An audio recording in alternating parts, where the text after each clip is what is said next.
lucharán a 2 de 3 caídas por la democracia sin límite de tiempo. Podremos tener un diálogo civilizado o acabaremos a los chingadazos. Nada de esto y más en tu nuevo podcast favorito. Esto es Punto Medio. ¡Vámonos! Sí. Vámonos. Adelante, échele. Vámonos, bandita. Bienvenidos, querido público inteligente y conocedor. Bienvenidos todos, todas y todes a su nuevo podcast favorito. Esto es Punto Medio. Muchísimas gracias a todos por escucharnos, muchísimas gracias a todos por vernos en el YouTube, también por todas sus suscripciones a todas nuestras redes sociales. Gracias por también debatirnos de vez en cuando ahí en los comentarios de nuestras redes sociales. También hacen parte de nuestra semana, así como esperamos que nosotros seamos parte de la suya. Y pues sin más ni más, déjenme presentarme, bandita. Yo soy Yukio Leiva, Yukio Comunista, una vez más, el anfitrión de este podcast. Y antes de empezar, quiero dar una fe de ratas. Banda, soy humano y la cago, y la cagué la vez pasada en el episodio de la gordofobia. Di un mal dato. Yo di por sentado que había ganado la Miss Universo Nepal y me equivoqué. No fue así. Di un mal dato, me confundí en mi investigación, vi el clip incorrecto y yo tenía en la cabeza de que ella ya había ganado Miss Universo, pero ganó una nicaragüense que se llama Sadie. La sigo en Instagram. Qué manera de desfilar de la nicaragüense. Increíble. La verdad, la chica, pues toda una latina encantadora. Pero qué manera de desfilar. O sea, a mí luego me gusta ir a desfiles, he visto desfiles. Ajá. Esta tenía una soltura, una cosa latina, la verdad, increíble para desfilar. Mira, yo no la vi, no vi el concurso. Ya me valía. Bueno, para complementar tu errata. Sí. Nada más para aclarar que sí, que de vez en cuando... Grabamos el día en que fue el concurso. Exactamente, yo me confundí con los clips y nada más quería aclarar eso, más ya que soy humano, ¿no? Y también, a pesar de lo que aparento y a pesar de que no lo parezca, también me equivoco, ¿no? Entonces... No, pero además hay una cosa, la verdad, bueno, hizo más ruido esta Garrett. Sí, pero rompió hizo en las redes eso es a lo que hasta la campeona. A pesar de haberme equivocado y a pesar de haber dado un dato erróneo, pues yo mantengo... El tema salió muy bien, ¿no? Mantengo y sostengo absolutamente todo lo que dije durante ese episodio, como lo hago cada semana. Y bueno, nada más quería dar rápidamente esa fe de ratas. Y bueno, ya que tomó los micrófonos, voy a pasar a presentar a mi compañero de batallas, al paladín de la derecha, al que viene a defender lo indefendible como cada semana, a el buen Pepe Combativo, como siempre, viene a combatir el progresismo el día de hoy, el Cholo de Santa Mónica. Pepe Combativo, carnal, ¿cómo estás, hermano? Encantado de la vida, como cada 8 días. La verdad es que algo que he notado en mi vida cotidiana, te lo platicaba backstage, que hay mucha gente de derecha autocancelada, ¿no? Hoy día pues por lo menos en mi entorno ya conocí a una chica que me dijo, vi el tema de la gordofobia, estoy de acuerdo contigo en todo, pero no me gusta decirlo, ¿no? Sí, entonces, claro, pues por ellos hablo también. Por esos derechosos reprimidos, ¿no? De closet. Ahí tienen al abanderado de la derecha, el buen Pepe Combativo. Pues bueno, les das un poquito de voz a los derechosos de closet. Derechosos de closet, me agrada el término. Derechoso de closet. Sal de closet, camarada. Aquí en Punto Medio apoyamos la democracia.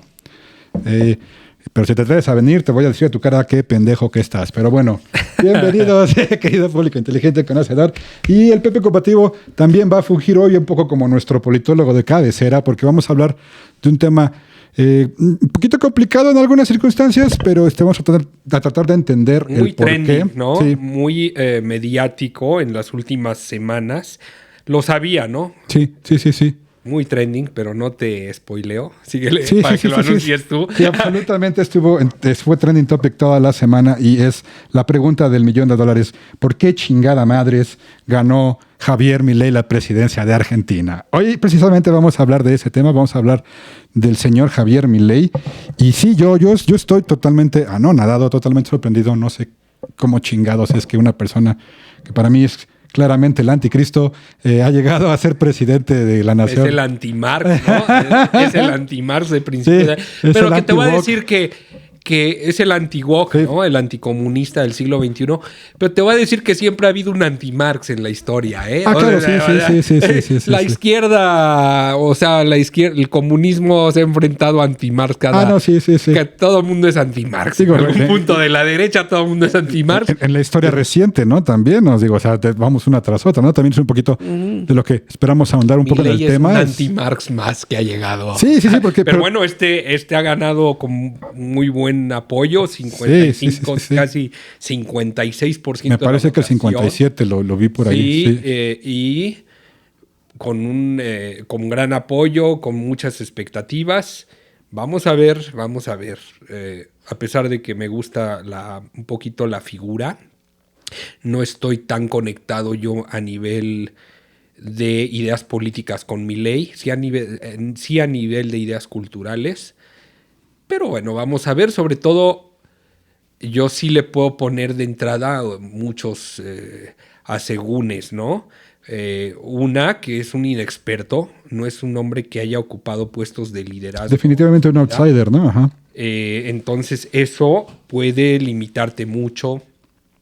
Es un incorrecto. Le pasó a Boris Johnson.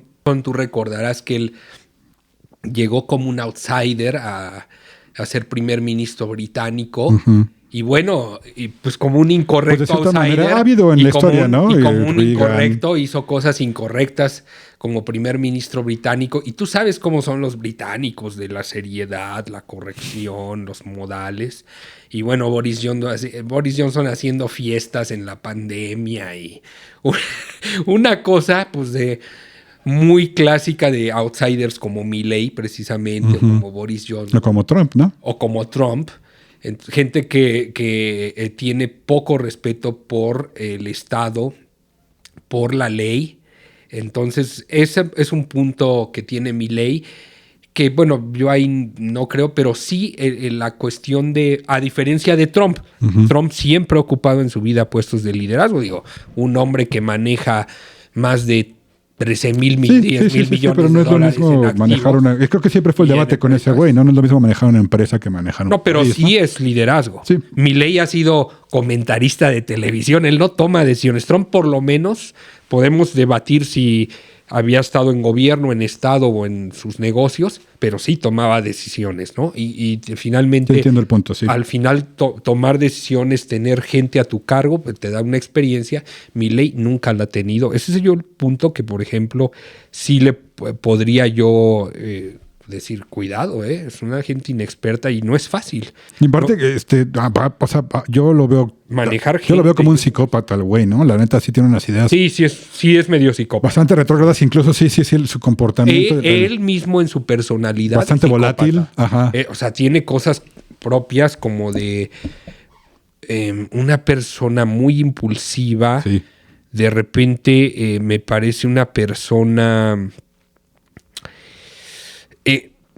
claramente radicalizada. Súper radical, sí. Claramente él sí representa una ultraderecha, como lo mencionábamos. Sí, en sus ideas. Y muy extravagante, ¿no? Hasta punto de clonar al perro. Por ejemplo, el tema que tiene con la filia hacia Israel y el mundo judío. Sí, súper polémico, súper incendiario. Sin ser un hombre religioso. ¿Sí? Ajá. De repente, pues bueno, ojalá ahora como presidente le llegue la luz divina y lo haga por el bien de su, ¿verdad? Pero bueno, él nunca ha sido religioso y de repente está... Pues vas a cambiar de religión si pasa eso, si se acerca a los israelíes y... Sí, de repente lo iluminan. Sí, ¿no? O sea, me parece, sí, cosas de un hombre que, o sea, un poco raro, ¿no? O sea, de repente me quiero hacer hacer converso al judaísmo y clono al perro y... Sí, bueno, es bastante, te digo, a mí me parece un psicópata y sí se me hace... Un poco extrañas. A mí no me cabe en la cabeza, es como una persona así, un personaje así haya podido ganar la presidencia de Argentina, ¿no? Y... creo que para mí eso es lo que más me rompe el cráneo, ¿no? Y viendo un poquito en la semana lo que me llegó a mi feed y lo que estaba yo platicando tuve el chance de platicar con algunos amigos argentinos por tratar de entender el por qué es que ganó este señor. Y yo lo que vi, el punto conectivo, más allá de apegarse a sus ideales, ¿no? Es el hartazgo. Ajá. 140% de inflación en 2022. No, hombre, pierde quien sea. Es más, les fue bien, ¿eh?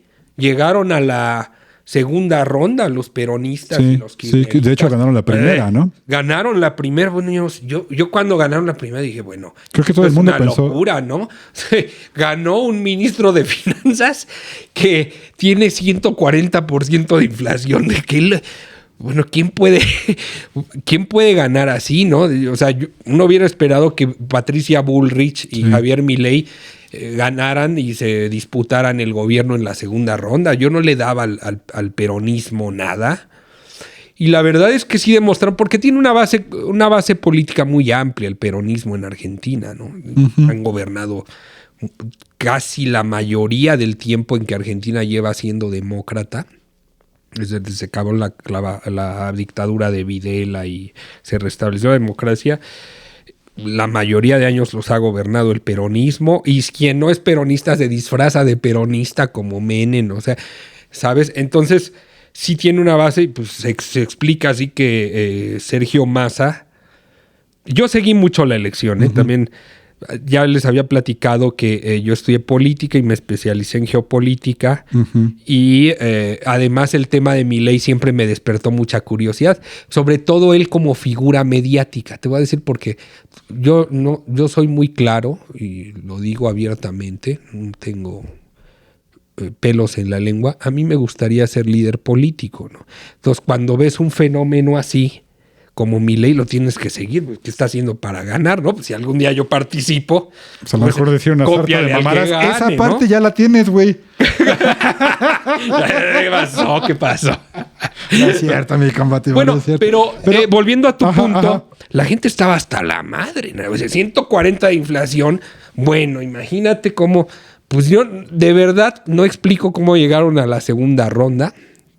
Y bueno, también, tampoco, sí, pero... y también nos explica un poco el triunfo de una persona por ejemplo, Patricia Bullrich es una centroderechista que fue del equipo de Mauricio Macri, ajá, ¿sí? Ajá. Gente especialista en seguridad, mujer, porque hoy vende bastante a nivel electoral ser mujer. Pero bueno, Patricia Bullrich era una mujer que parecía hombre, ¿no? Así, Patricia Bullrich, ¿no? Milei, en los debates, ¿no? Milei, a ver, dime por qué. No, digo, pues hubiera vendido la idea de ser mujer, ¿no? Porque no se veía Patricia Bullrich, ¿no? Pero bueno, pues tú dirías, pues gana Bullrich, que eran los tres que encabezaban, ¿no? Uh-huh. Bueno, fue de milagro, pero el hartazgo llegó a esto, ¿no? Sí, sí. Es más, mucha gente, tú lo veías en los comentarios en redes, era general. Lo que pasa es que Argentina, al igual que Venezuela, han tenido en los últimos años unos éxodos masivos causado por malos gobernantes. Sí, tienen una larga historia de corrupción y de ineptitud incluso. Los argentinos sí, y los de Venezuela peor, ¿no? Esos son. Pero toda mi Argentina más o menos se ha manejado dentro del marco democrático. Es decir, hay transición de gobierno, ganó Macri en una a la derecha y regularmente siempre ha predominado el peronismo socialdemócrata, el progre ahora. Pero manteniendo el marco democrático. Ya lo de Venezuela pues es algo muy tiránico y han aprovechado la tiranía que han establecido una dictadura militar en Venezuela.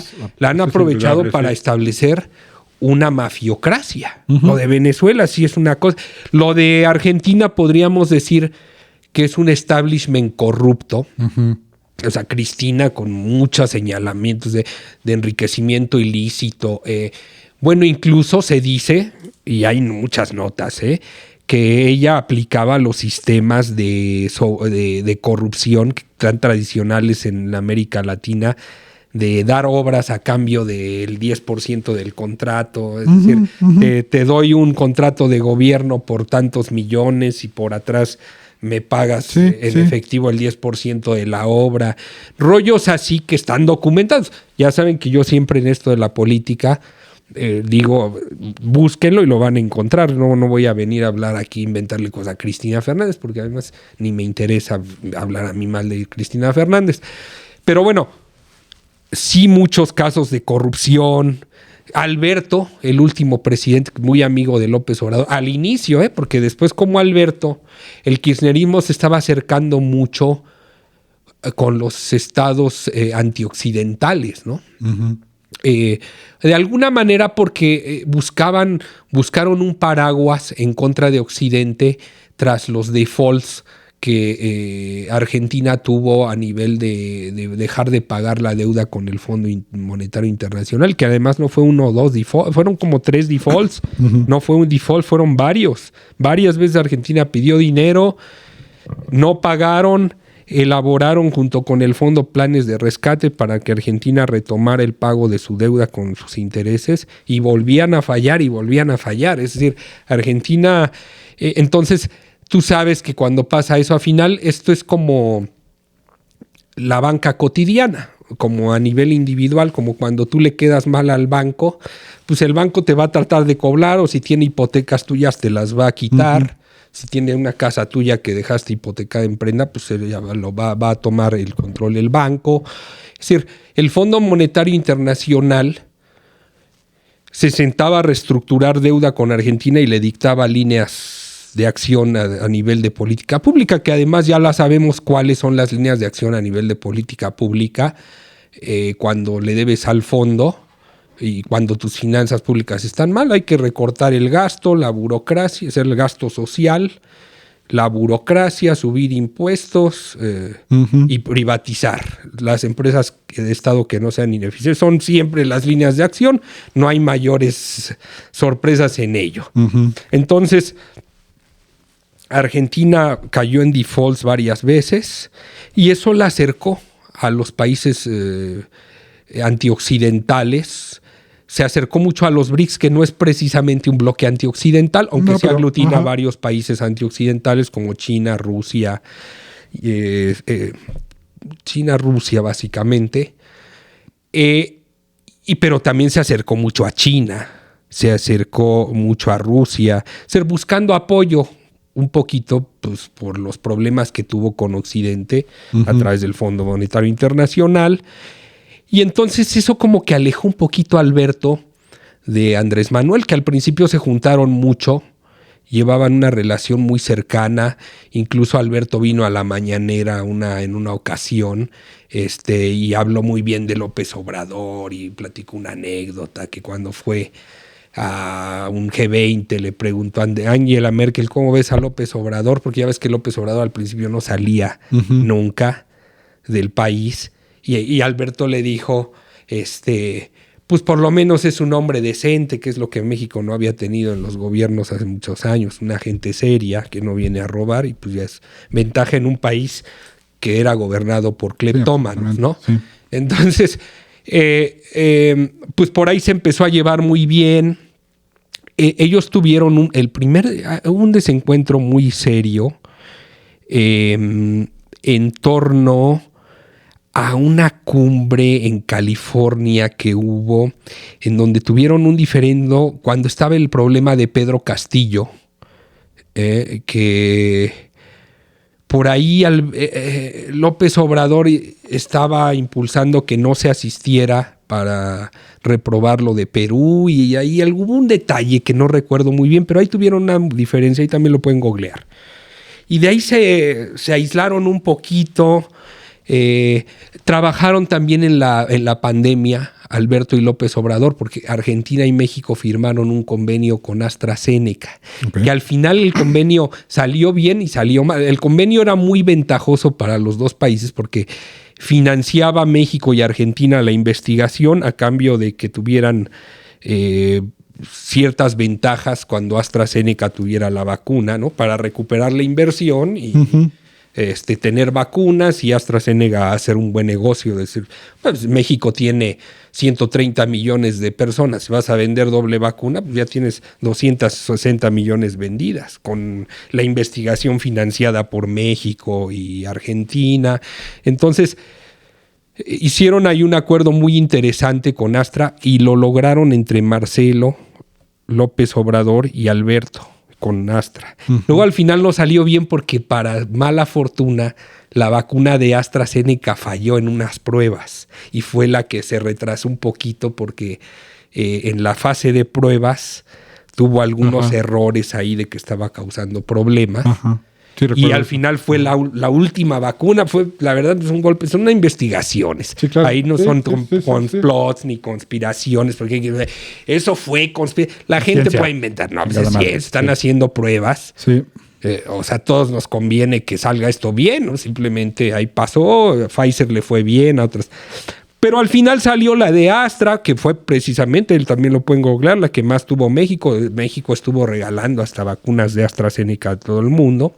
Entonces trabajaron muy bien, pero la verdad, pues Alberto, un desastre. Justo venía mucho a México a pedirle apoyo a López Obrador, que alguien invirtiera en Argentina, de las empresas mexicanas, a pedirle hasta asesoría económica, ¿no? Por el asunto de que Argentina en los últimos años, yo creo que ha sido de los países, de las economías del G20 definitivamente es la que menos recibe inversión directa, sea nacional o extranjera.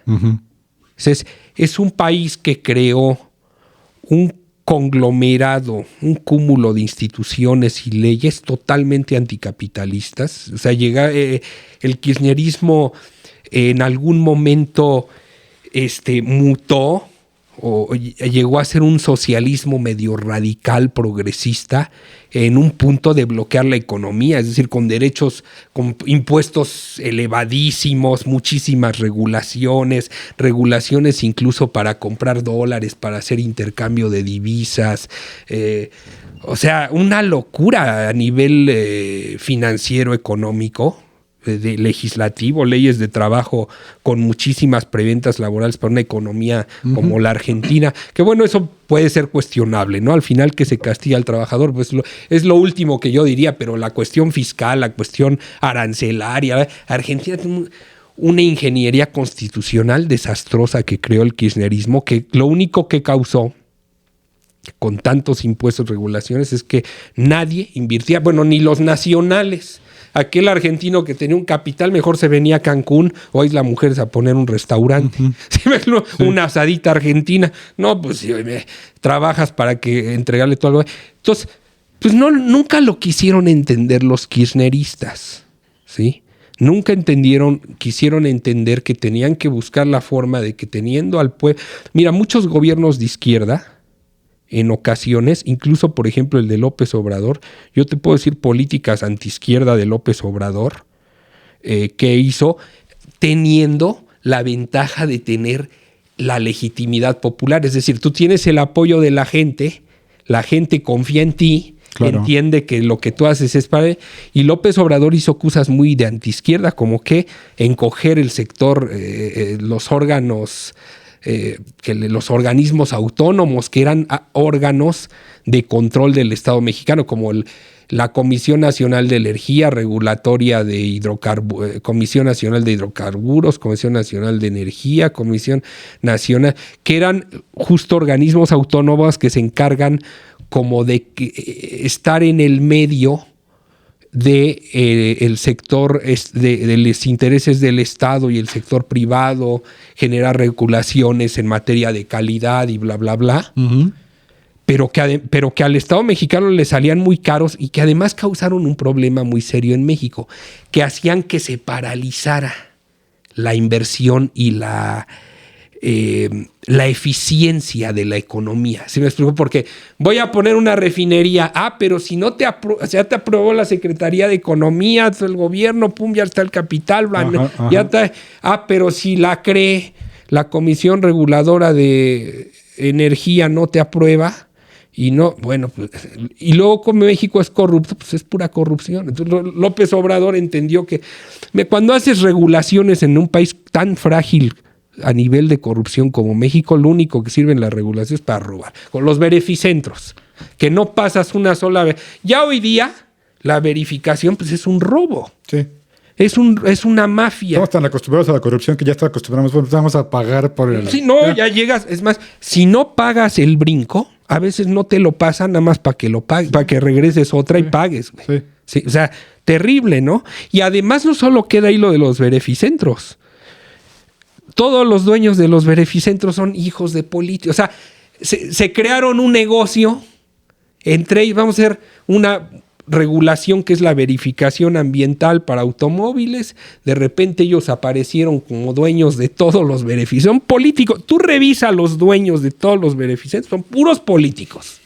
Y luego ya resulta que ahora cuesta 400 500 la cero, pero tienes que dar a huevo 800, si no, no te pasan. O sea, sí, pero digo, ese proceso corrupto ya se institucionalizó en ese tipo de situaciones, ¿no? Entonces, todo eso lo ubicó muy bien López Obrador y dijo, vámonos, esto no funcionó.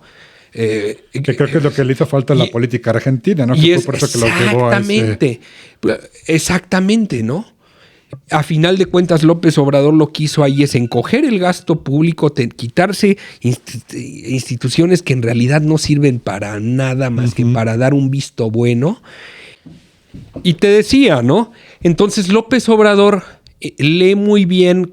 Mira, López Obrador es un hombre muy pragmático y entiende muy bien que los órganos estos autónomos hacían ineficiente el gobierno, que estaban trabando y lo saca. Justo lo que no hicieron los kirchneristas. Ellos no hacen una buena lectura y se va metiendo a Argentina en un embudo terrorífico a nivel económico y financiero. ¿No? O sea, llevan 20 años de no crecer, crecimiento 0, 1%. En 20 años, una locura. O sea, la cantidad que creció la población, todos los gastos. Y Argentina sin crecer, con déficit público, ¿sí?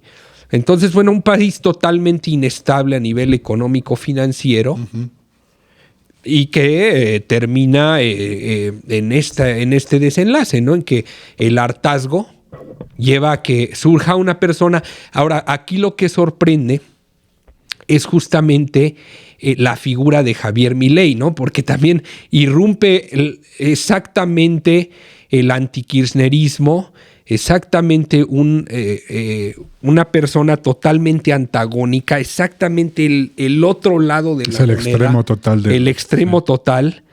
Y bueno, cómo este tipo de desencantos hacen llevar a poner. Y ese es un hilo conector en muchos de estos ejemplos del alza de la derecha en Latinoamérica y en el mundo entero, ¿no? Es un ejemplo. En Estados Unidos le había ido mal a la base obrera y Trump fueron los que le dieron el gane a Trump. Exactamente. La clase trabajadora. Sí, exactamente. En Argentina también. Milei gana con el voto. Y hasta de cierta manera en nuestro país también. O sea, el resultado de la elección, el hecho de que Andrés Manuel sea nuestro presidente es porque la gente también ya estaba harta. De otra manera. ¿Sabes? Harta del gobierno, harta de la clase política. De la clase política, sí. En Argentina es parecido. En Estados Unidos sí fue diferente. Yo creo que había también... también en Estados Unidos tuvo mucho que ver la decepción de los demócratas en Obama. Sí. Porque también hizo muchas cosas que fueron controversiales y también que no ayudó mucho. Por ejemplo, de los presidentes más bélicos. Y hay un caso específico, por ejemplo, el de Flint, Michigan, con fue todavía está en documental y todo eso. Estaban pidiendo legislaciones porque había una planta que contaminaba el agua, que hacía que se enfermaran los residentes de Flint. Y Obama públicamente fue al evento para decir que el agua estaba bien. Hasta se tomó una fotografía que le llamaron una foto tomándose un vaso de agua para decirle, no estén chingando, no se quejen. Hizo un trato con la planta. Porque pues obviamente es la nación más capitalista del mundo, pues obviamente el presidente iba a tomar este tipo de decisiones, ¿no?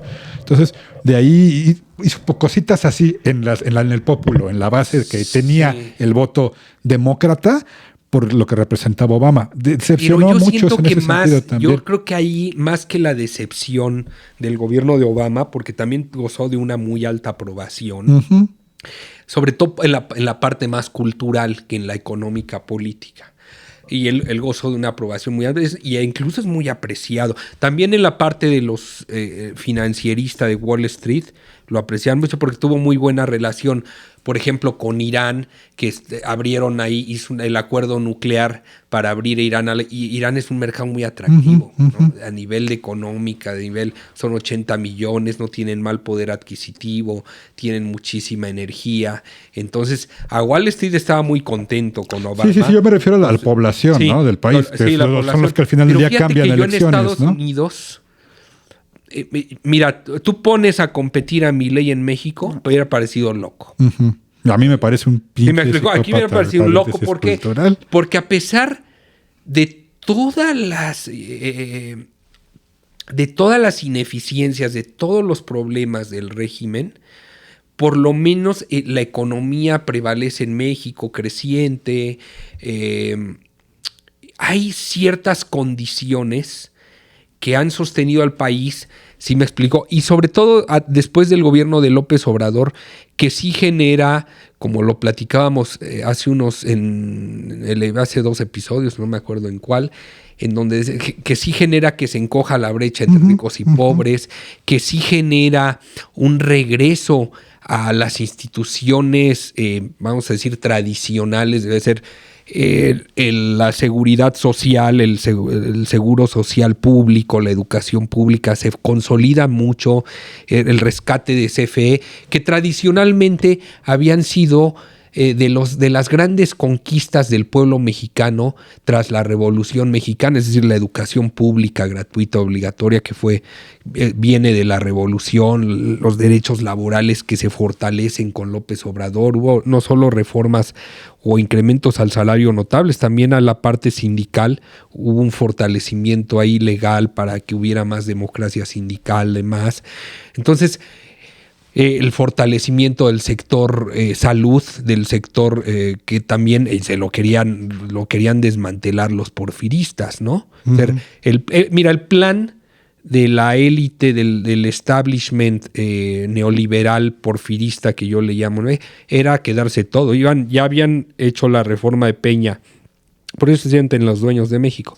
Ya habían hecho la reforma de Peña para apropiarse del petróleo y la luz, y después iban a cerrar con el sector salud. O sea, eran como mileístas, pero no lo decían. Sí.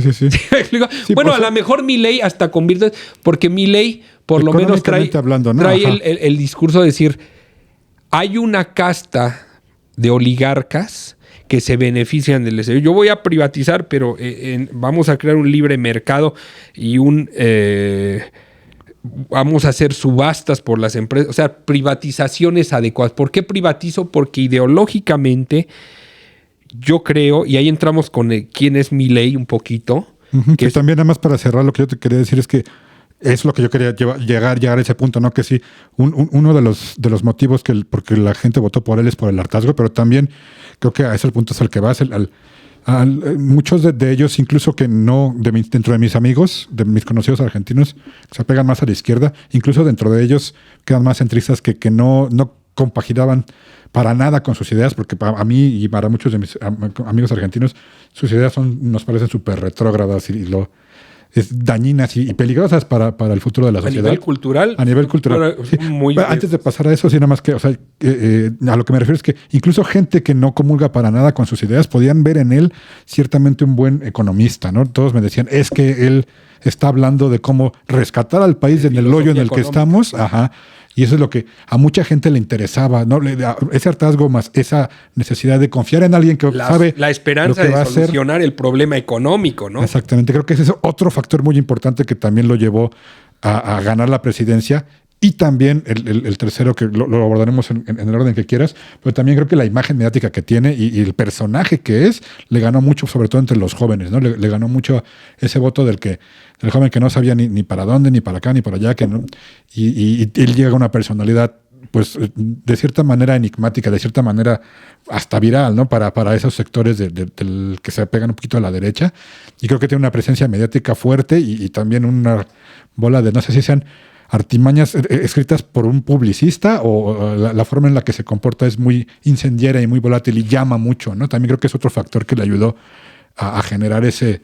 Hay algunos, mira, dentro de ahora ya podemos empezar entonces, ya nada más para cerrar, absolutamente de acuerdo, o sea, hay un hartazgo terrible y la gente entiende un principio básico, ¿no? Para que sucedan cosas diferentes, pues hay que hacer cosas diferentes. Y aquí la diferencia es Milei y ya. Ya, por favor, que se larguen los otros. Ya no pueden, están hechos un desastre, ya expliqué. O sea, crearon un embudo ahí del legislativo con regulaciones para que no hubiera desarrollo económico. Son un desastre, vámonos. Justamente se van hacia el otro extremo. ¿Quién es Milei? Es un liberal libertario y aquí es lo que empieza a llamar mucho la atención, sobre todo en los círculos de la izquierda, ¿no? Porque ¿qué es ser un liberal libertario? Eso me gustaría explicarlo un poquito a las personas. Sí. Ser un miren, vamos a empezar por un detalle, ¿no? López Obrador tiene una frase que a mí me gusta, que él decía mucho en campaña, ¿sí? ¿Qué era? Que era, yo voy a hacer que el poder público esté por encima del poder económico.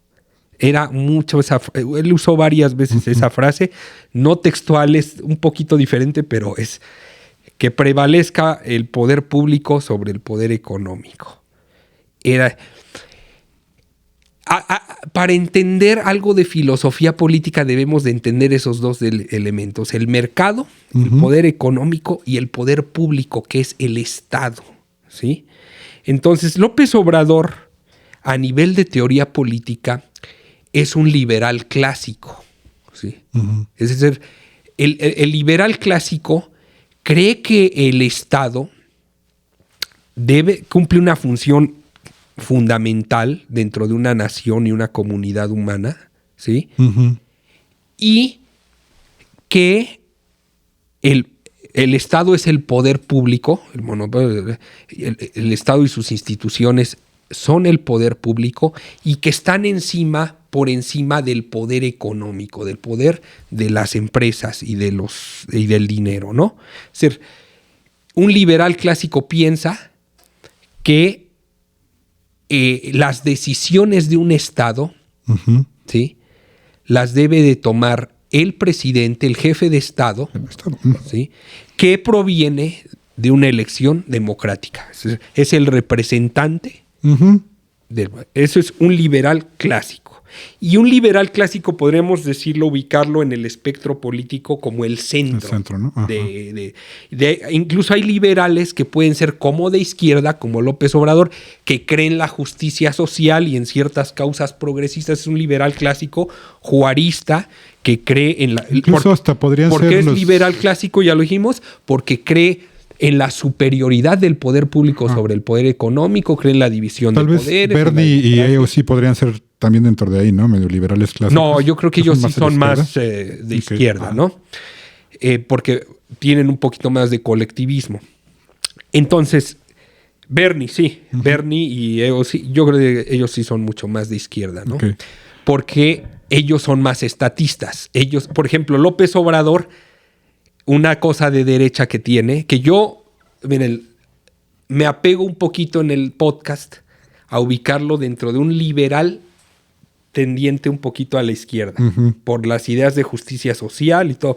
Pero también a nivel de políticas públicas tiene mucho de derecha. Por ejemplo, algo muy de derecha es la disciplina fiscal. Políticas públicas y culturales también. No, culturales sí, es de derecha. Ya lo a nivel cultural, López Obrador es de derecha. Bueno, sí, pero así total. No ha avanzado ni un punto. Bueno, eso lo podemos... Porque no vamos a hablar de López Obrador, de Milei. Pero bueno, empiezo con esto para decir, bueno, López Obrador es un centro izquierdista, vamos a decir. Es un liberal clásico, como puede haber liberales. Yo, por ejemplo, yo me ubico ahí. Soy un liberal clásico, creo en la democracia, en la división de poderes, en la república, en el Estado laico, ¿sí? Pero de un poco de derecha. Ahí me ubicaría yo, según Piero, que pues ahí estamos para la crítica, ¿no? Bueno, luego habría los neoliberales y nos vamos hacia el bando de... Bueno, hacia el bando de la izquierda no voy a hablar, pero sí los voy a ubicar. El bando de la izquierda rápido serían los socialdemócratas, que son el progresismo y el wokismo. Que esos sí serían los que te dije. Los socialdemócratas, Bernie, AOC, Justin Trudeau, Tony Blair, Pedro Sánchez, Gabriel Boric. Ellos son socialdemócratas. Gustavo Petro, el colombiano. ¿Sí? Luego hay unos izquierdas como socialistas, que vamos a decir que podrían ser gente más... que no, incluso esa izquierda socialista a veces no congenia tanto con las causas progresistas. Tienen incluso... son más conservadores. Más conservadores manera, ¿no? En puntos de que creen más en la cuestión de la virtud humana. Culturalmente o sea, son más conservadores. Culturalmente. ¿No? Como está interesante cómo los espectros se pueden... Y luego hay unos izquierdistas ultras que ya son como el régimen de Corea del Norte o incluso podríamos decir China. China que es ultra porque es una dictadura y porque tienen un estado policíaco totalmente antidemocrático, comunista, colectivista, donde el estado dice va y va, no hay de que aquí protesto te mata, ¿no? O sea, ahí ya es un punto. Es el extremo, ahí sería el extremo de la izquierda, ¿no? China, Corea del Norte, a lo mejor Cuba, ¿no? Donde ya son dictaduras brutales de izquierda. Luego incluso hay uno que le llaman la izquierda indefinida. ¿Sí? Que son como progres, que son como también que son capitalistas, o sea, son indefinidos, ¿no? Así como los tipos como chumeles, ¿no? Que traen toda la... Ándale. O sea, que incluso como, la gente de la izquierda los odia. ¿Sería como Finlandia, Nueva Zelanda, esos lugares? ¿O? Alguien de izquierda definida como gobernante no vería yo, ahorita no se me ocurre, pero como líder de opinión como Chumel. Ok. ¿Sí me explico? Sí. Porque él es progre de decir el LGTB, el feminismo, bla, bla, bla, pero en realidad es como un güey de derechas. ¿Sí me explico? Y sin ningún compromiso ni ninguna causa, o sea, pero le gusta hablar, o sea, él mismo se dice de izquierda, ¿no? Sí, él se clasifica dentro. Entonces, hacia acá está la izquierda. Ahora vámonos hacia la derecha. López Obrador es un liberal clásico como de izquierda. ¿Quién sería un liberal clásico como de derechas? Por ejemplo, ¿quién será? Vamos a ver si hay buenos ejemplos dentro de esa escala. Un liberal clásico de derecha. Pues tampoco me viene ahorita a la mente alguno. Hay buenos, por ejemplo, ahorita el gran prócer de la derecha, yo creo en Latinoamérica, pues es Bukele. Pero yo no lo vería dentro del punto liberal clásico, por un detalle nada más, que ya no... que modificó la Constitución para reelegirse. Bueno, ya entonces eso ya no es liberal. Por ejemplo, yo no lo haría. O sea, a mí me tocan 3 años, la ley dice lo que dice y vámonos, se acabó. No, entonces él ya sería en el que le viene. Yo creo que sea lo que le viene. Bukele. Oye, pues si ya modificas la Constitución, pues ya es un extremo de derechas, ¿no? O sea, entonces, podemos... Yo aquí me quedo siendo como dictador, pues Trump, pues también. ¿Sí me explicó? Sí. Intenta robarse una elección. Es que como que parece que de este lado es más fácil querer brincarse todos esos pasos y llegar, como tú me lo mencionabas detrás de cámaras, al fascismo, ¿no? Que me dijiste, pues Milei, que es el de la ultra, está un paso del fascismo, ¿no? Sí. Entonces, bueno, pues por ejemplo eso, aquí también los de, porque podrías decirme Calderón, no, bueno, Calderón también, él se robó la presidencia para llegar y después ayudó a Peña. Simón. ¿Sí me explico? O sea, ser de demócratas poco. Sí. Este lado. Pero bueno, ellos ya son más son derechistas, ya más. ¿Cómo lo llamarías? De ahí, tú? pero por ejemplo, ahí puedes dividir, si tú me quieres dar el beneficio de la duda. La quieres otorgar un poco. Por ejemplo, Bukele es un gobierno muy interesante, más allá de que se ha tomado tintes antidemocráticos. Sí. Es un gobierno que podía también, creo que ser, si lo evaluamos, puede salir con muchos. Bueno, también creo que fue el resultado, de nuevo, nada más tocando el punto original, el primer punto que tocamos, también creo que es otro ejemplo de un resultado de alguien que llegó ahí por otro caso de hartazgo y de decepción. Claro.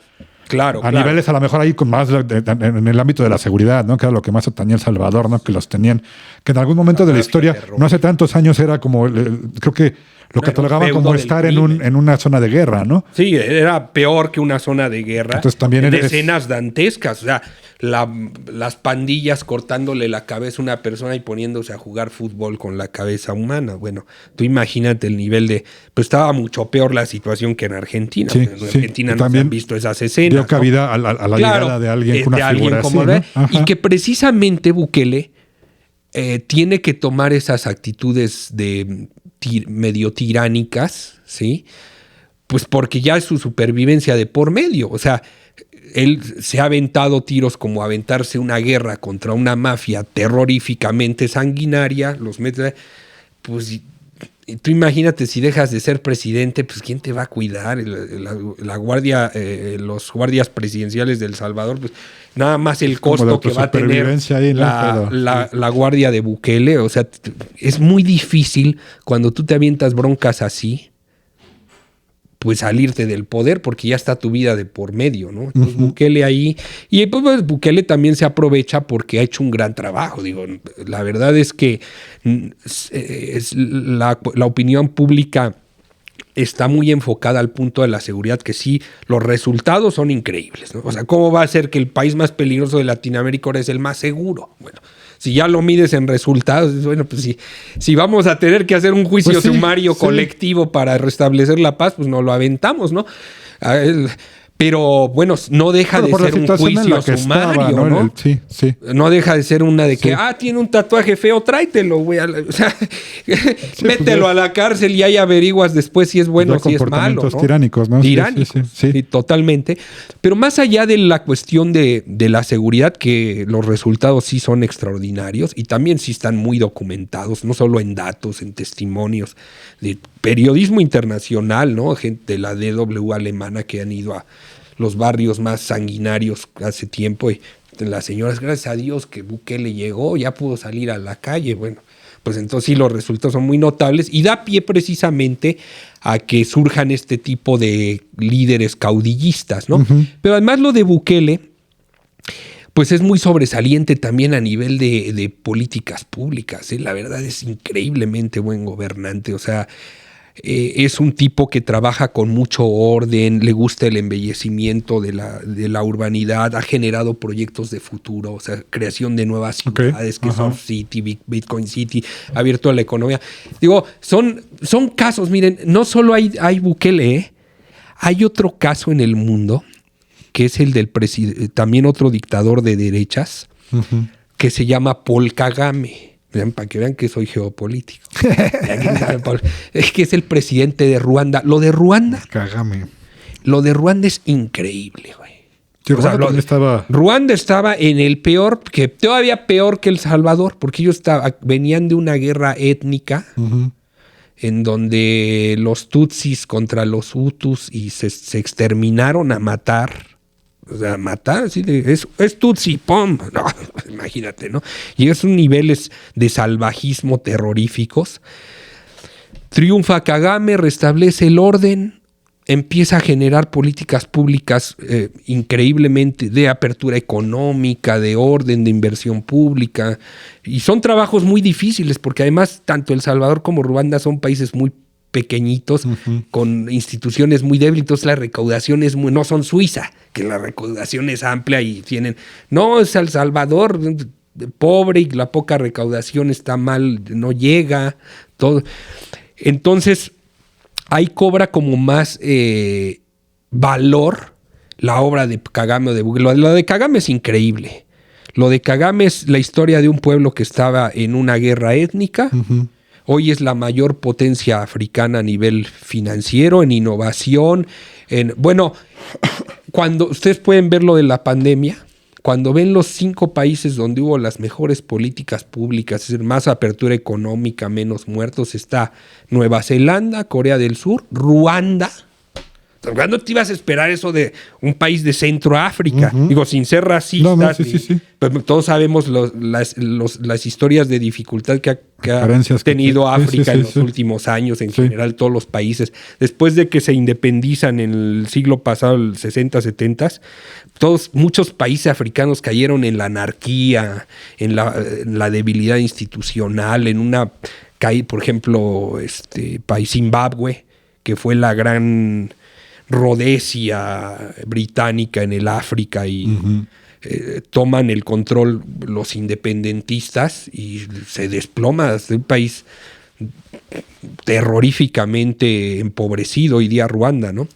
Y entonces lo de Ruanda, Zimbabue, lo de Ruanda, lo de Kagame es increíble. O sea, tú ves hoy día que hay empresas de industria pesada, de carros, de inversión. Se ha vuelto el centro financiero de África. Es increíble. Bueno, ahí lo pueden ver todos. Bueno.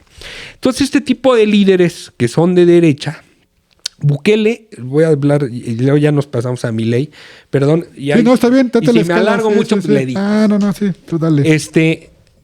Lo de Bukele también es muy sobresaliente. Y Bukele, les voy a decir, que es alguien genuinamente de derecha, conservadora cristiana. O sea, Bukele es, yo creo que el máximo para... O sea, porque muchos creen que Trump Trump es una... cristiano, lo que tengo de Guadalupe. Trump es una gente que fue muy bien asesorada por Steve Bannon y por Mike Pence, y le crearon un personaje. Sí. Aprovechando, porque Bannon y Pence sí conocen el alma de Estados Unidos. Dijeron, mira, hay este sector que es duro y no tienen representación y le crearon un personaje y él se agarró y después se ve ya hasta falso saliendo en el Black Lives Matter ahí con la Biblia. Cuando Trump va a la iglesia. ¿Sí me explicó? Bueno, pues Bukele no, Bukele sí parece ser en todo un cristiano genuino. O sea, es decir, él en sus discursos habla muchísimo de alegorías bíblicas, de Dios, de la figura y es más, es un hombre que tiene a Dios como el centro político de El Salvador, ¿no? Entonces, totalmente derecha. Pero además él en su figura es un tipo de derechas, es un hombre que está con su familia, hijo, lo que hablábamos en el capítulo de la gordofobia, ¿no? Ajá. Él es un derechista en su estilo de... Sí, me imagino que a lo mejor hasta habrá por ahí ciertas políticas públicas. También debe haber controversia. No estoy muy enterado de la situación política en El Salvador, pero a la situación cultural en El Salvador, pero al tener a un presidente de derecha seguramente habrá también muchas controversias y muchas cosas en cuestiones de políticas públicas y todo eso. Mira, te voy a decir qué pasa. Lo que pasa es que hay unos puntos muy interesantes aquí. Y te decía, entonces Bukele no tiene una oposición muy... Obviamente tiene oposición. Sobre todo la oposición en El Salvador, pues son los que perdieron los privilegios de cuando estaba el crimen gobernando, ¿no? Los criminales políticos. Es decir, el Frente Farabundo Martí, que es el partido de izquierda, y el Arena, que es el como de derecha. Que ahí te va.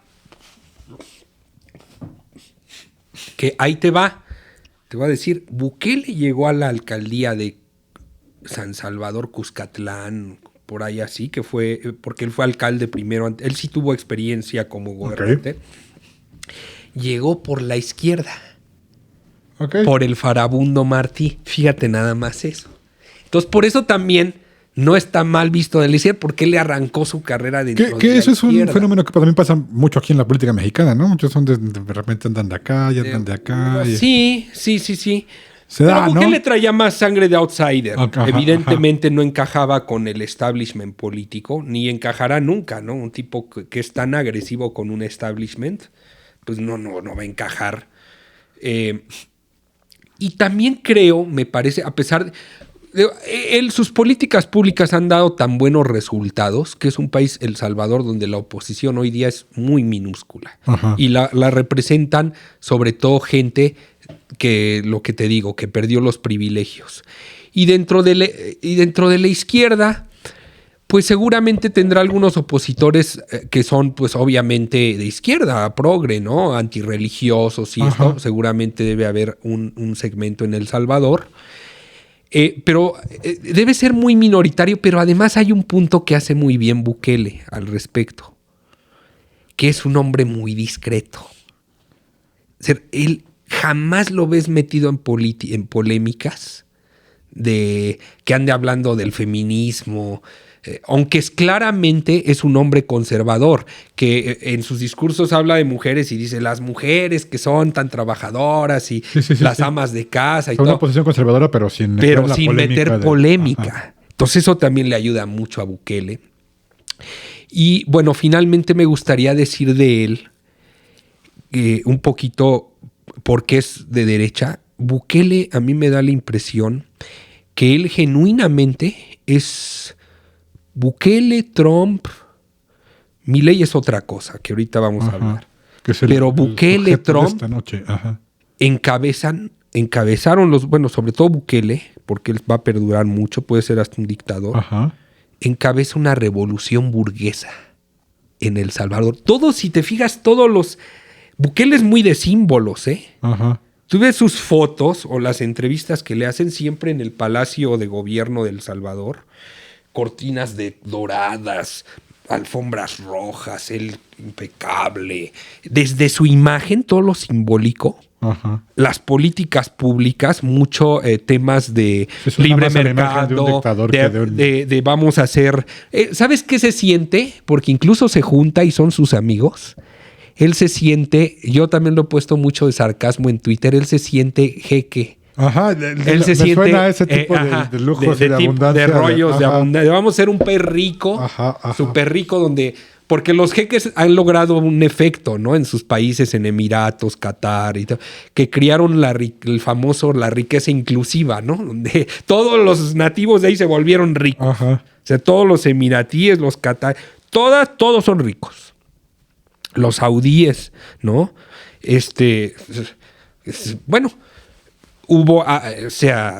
puedo aventarme un podcast de eso si quieres, luego lo programamos. Está muy interesante me interesa. Cómo se hicieron ricos todos en esos países. Y bueno, es muy la idea de Bukele, ¿no? Por eso te digo que encabeza una revolución burguesa. Claro, o sea, tú lo ves... ¿Cómo lo comparas con Trump en ese sentido? No veo la conexión. Trump también era muy de... O sea, Make America Great Again. Que simbolismo. Vamos a ser ricos todos. ¿Sí me explico? Sí. Bukele es un poco parecido. Bueno, porque me fui por la tangente de que Trump era súper polémico, ¿no? Pero ya entendí. Sí. Sí, o sea, en el sentido de que los dos encabezaron revoluciones burguesas. Sí, clásicas revoluciones burguesas de derecha. El Bukele es todo de derecha, mano dura, con seguridad y orden. Vamos a hacer grandes proyectos, nuevas ciudades. Sí. Él simbólicamente es un hombre... Bueno, él habla de Dios en todos sus discursos. Sí. Bueno, es toda una revolución burguesa. Eso quería dejarlo porque es muy interesante. Lo dejamos para... Sí. Ahora ya nos vamos...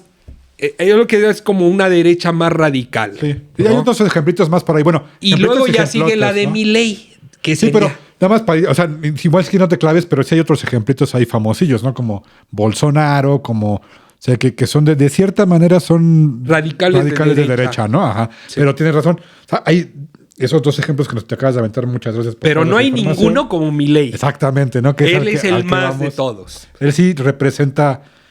porque incluso Trump derecha, y Bolsonaro, ¿no? Te voy a decir algo.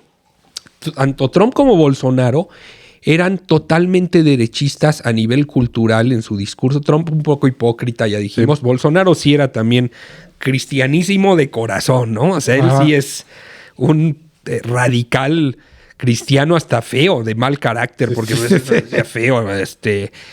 Si alguna vez soy un líder político así de feo, háganmelo saber, por favor. Si proyecto amargura y... Que también es otro rápidamente interesante, también viene de otro resultado de lo mismo, ¿no? De los hartazgos y de las... Un poquito menos. También lo que pasa es que, mira, también hay que ver una cosa. Que en Latinoamérica, bueno... yo creo que México es justo de los países donde hay una idea más desarrollada de izquierda, ¿eh? Porque en México llevamos, o sea, en México tenemos una constitución revolucionaria, la de 1917, de justicia social, de división de poderes, de democracia, de Estado laico. Súper importantísimo. ¿No? Entonces México pues es un país donde la izquierda tiene buenas condiciones, pero en general en toda la región hay mucha derecha. O sea, el colonialismo español dejó una base social de gente que es... O sea, los porfiristas que yo le hablo aquí, que en cada país de la región hay su grupo. En Colombia son más. Sí. En Brasil también están bien fuertes. En Argentina también. Pero no, ninguno es como los de... O sea, los de Colombia son de los que están increíblemente fuertes, ¿eh? O sea, en Colombia hay una derecha. Colombia es un país de derecha. Digo, hay varios ejemplos. Yo conozco muy bien Colombia y he platicado aquí que... Por eso se habla mucho de que hay una alza, ¿no? De las nuevas derechas en Latinoamérica. Porque hay un pensamiento de derecha. Por eso ganó Bolsonaro. Ajá. Porque te digo, también Brasil venía de los gobiernos de Lula que no fueron tan ineficientes. Brasil creció bastante bien sí. con la conexión que generó Lula con China, sobre todo, que empezaron a crecer muchísimo porque pues, la principal economía de Latinoamérica. Le fue muy bien a Brasil con Lula, por lo menos a nivel de economía, de geopolítica, se posicionó como el gran líder de la región. Aunque sí, hubo un detalle de Lula, mucha corrupción. Mucha corrupción, igual que en México, igual que Morena, ¿eh? Mucha corrupción, increíble. O sea, movimientos que a nivel ideológico parecen interesantes hasta para mí, que soy de derecha. O sea, yo no puedo negar que tengo muchas conexiones en cuanto a ideas políticas con López Obrador. Ajá. De liberalismo clásico, de juarismo, incluso de revolución mexicana. A mí me gusta mucho la revolución mexicana y tengo una parte de izquierda en ese sentido. Puede ser de izquierda sin ser progre. Sí, yo soy incluso agrarista, imagínense, soy ejidatario. Pero además soy un convencido del agrarismo. Y puedo hacer también un capítulo de por qué el agrarismo es fundamental en México. Por dos detalles fundamentales que algún día me gustaría decirle en una asamblea ejidal, que es que la riqueza, yo me he dado cuenta que proviene de la tierra, mucha parte, o sea, la agricultura, las minas, la luz, o sea, increíble toda la riqueza que puedes generar. Cuando Emiliano Zapata y los constitucionalistas de 1917 le pusieron en las manos, la tierra es al pueblo de México, le pusieron la riqueza en las manos a la gente. La idea me parece genial. Pero ese es un breviario cultural, sí. Pero para que vean que yo tengo mi lado izquierdo y soy hasta agrarista en unos puntos. Bueno. Eres comunista de corazón. Pero bueno, en el tema de Brasil, sí, o sea, no entiendo, porque te decía, proyectos como el de Morena, el de López Obrador, que a nivel de ideas políticas me parece interesante, o sea, conjugar justicia social con liberalismo, ¿no? Muy corruptos, tanto Lula como López Obrador, unos candidatos terroríficos en Morena, una guarida de expriistas y panistas, sí. La impunidad a todo lo que da, bueno, que dices, Dios santo, con esta transformación pues hay que meterle presión a la transformación porque vamos a 10 kilómetros por hora, ¿no? Hay que acelerar esto porque no vamos a acabar nunca. Es mucha... Entonces eso le pasó a Lula, que a pesar de que igual que López Obrador no encabezaron gobiernos tan ineficientes en materia política, económica, pues siempre está el desencanto de la corrupción. Y llega Bolsonaro, que Bolsonaro... toda la encarnación de un conservador, de carácter fuerte, militar, todo lo que es Bolsonaro, que todo el mundo lo conoce, que hasta se llama Mesías, imagina. Jair Mesías, así de derechoso es Bolsonaro, ¿no? Ya estaba predestinado por su mamacita. Seguro se la creía. Sí, se la creía. Bueno, entonces gana. Y Bolsonaro, que en eso tiene mucho de mileísta, pero ahí se llevan muy bien, Milei y Bolsonaro, de Oquis. Bueno, invitó Milei a Bolsonaro a la toma de posesión y no invitó a Lula. Pues imagínate. Bueno, Milei es un incorrecto de lo peor. Declaraciones ya de lo peor. Sí, no, sí. ¿Cómo vas a invitar a una persona? Hoy Bolsonaro es un expresidente, el jefe del Estado. Es una falta de respeto a Brasil. O sea, tú puedes no estar de acuerdo en las ideas de Bolsonaro, pero sí, tú representas un Estado. Sí. Y si ganó y el soberano del Estado... A mí me caen muy los cubanos, pero tienen que invitarlos. No les puedes decir, comes y te vas. No, pues es que... ¿Sí me explico? Sí. Son los representantes de un pueblo. Sí, o sea, fue una falta de respeto. Sí. Pero además cobra más falta de respeto porque Lula ganó bien. Es un gobernante además democráticamente electo. Que ya ves que Bolsonaro hizo lo mismo que Trump, de decir que le robaron y nadie nunca aprobó nada, pero ya bueno. Dios los hace y ellos se juntan. Sí, son así terroríficos. La marca de la derecha. Muchas. Bueno, entonces ahí están.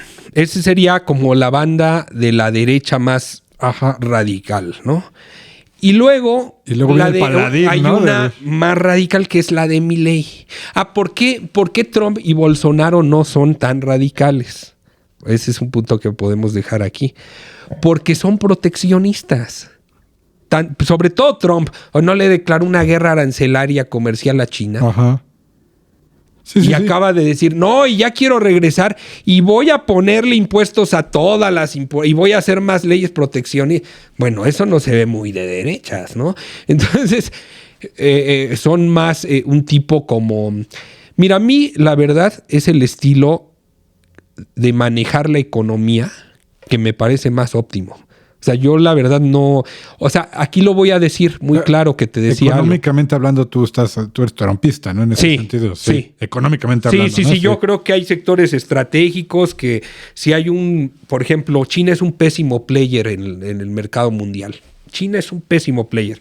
Subsidian a las empresas. Se roban las patentes, güey. O sea, no.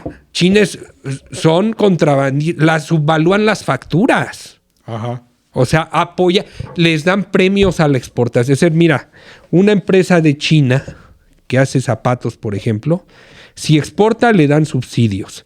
Además, le da la facilidad del gobierno chino de decir, bueno, vendiste a un contenedor en $1 millón, ponle 500 para que cuando llegues a la aduana de allá pagues menos impuestos. Patrocinado por el gobierno chino. Y luego todavía, si quieres ser piratería, no, jálale, güey. Más Adidas y Nike, valga madre, güey. No respetan una sola ley internacional los chinos. Ajá. Es un estado paria en toda la extensión de la palabra. ¿Sí? Entonces, pues, ¿a qué iba con ese punto? Que Bolsonaro y Trump no son tan... Sí. Entonces, pues lógico, yo entiendo muy diferente el comercio exterior. ¿Sí me explico? ¿Por qué lo explico diferente? También si yo fuera presidente, hombre, que China ni que la chinga, pónganles 80,000 impuestos y si podemos que no pasen. Porque no, ¿qué vas a hacer comercio? Uh-huh.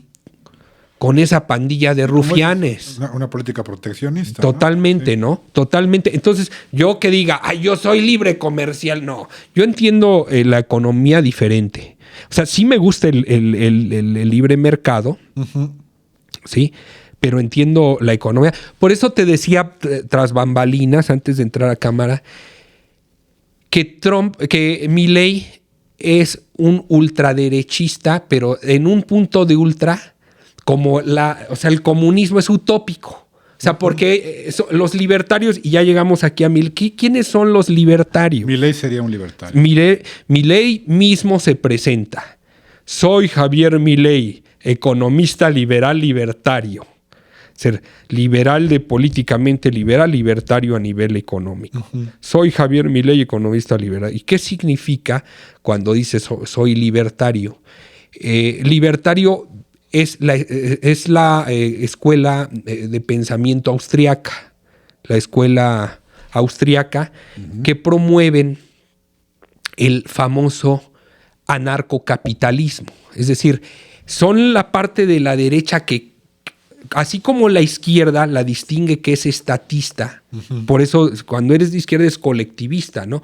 Porque, por ejemplo, algo que tú defiendes mucho, que te hace colectivista es las drags tienen que ir a leer cuentos a una escuela pública, te hace colectivista porque tú crees que el Estado debe de tomar una posición para enfocar, ¿sí me explico? Una política pública. El punto contrario, ¿sí me explico? Es que el Estado no haga nada, que la educación sea privada. Sí. Es decir, el Estado no tiene por qué tener la escuela, que le llama adoctrinamiento para afuera. ¿Sí me explico? Eso no tiene por qué tenerlo el Estado. Entonces, el punto contrario al colectivismo, será que el Estado haga esta política y te oriente hasta el adoctrinamiento, es el que el Estado no exista. Sí, es decir, los anarcocapitalistas... Y son utopías, ciertamente, pero nada más déjame aclarar, yo no impulso porque el Estado diga que a huevo tengan aquí las dragas. Es otro tema de conversación, pero lo creen que es un derecho, ¿no? Que es como para normalizar. Exacto, o cómo está ahí sí. Y que la escuela, si la escuela dice, pues que vengan. Sí, exacto. Si no, nadie está diciendo que a huevo el Estado ponga que las... Bueno, nada más para aclarar esa parte, pero supongo que sí debe de haber quien... habrá algunos que sí, seguro. No te van a digan, tiene que ser una política pública. Seguramente habrá alguien que piense así. Sí. Pero bueno, entonces, el punto aquí antagónico, es decir, el Estado no tiene por qué tener la educación en las manos porque es adoctrinamiento. No tiene por qué tener la salud pública en las manos porque es ineficiente y lo único que hacen es robarse las jeringas. El Estado no tiene... Los anarcocapitalistas creen que los impuestos es un robo. Órale. O sea, Javier Milei lo dice constantemente, los impuestos son un robo. La justicia social es un robo. Ya lo sé, sí. Dice Javier Milei. Son posiciones que ya sí. Sí, ya estamos hablando del punto... Es un punto tan radical que la escuela, son anarcocapitalistas, la escuela de Austria defiende el punto de que el Estado solo es un estorbo para la economía. Entonces hay que eliminarlo en la medida de lo posible. Hay que quitar toda la regulación. O sea, por ejemplo, la escuela de Austria, que es lo que trae Milei, es no solo hay que encoger al Estado a un punto. Les decía yo que yo soy, por ejemplo, liberal clásico. Uh-huh. ¿Por qué me considero así? Porque yo sí creo que el Estado debe de tener ciertas funciones, debe de haber una justa medianía entre el poder público y el poder económico, y que además hay sectores estratégicos que debe de tomar el Estado. O sea, por ejemplo, en México, que tradicionalmente el petróleo y la energía han sido, bueno, a lo mejor no necesariamente esto significa que Pemex, como es hasta hoy, ejecute todo el negocio petrolero. Pero sí significa que, bueno, si lo concesiono al sector privado, le cobre muchísimos impuestos, el costo del petróleo. O sea, tu negocio va a ser extraerlo y venderlo, pero el petróleo es nuestro y nos lo pagas primero. ¿Sí me explico? Ser esquemas ahí un poquito, yo sí creo que hay sectores estratégicos. Incluso creo que la justicia social es muy importante. ¿Por qué?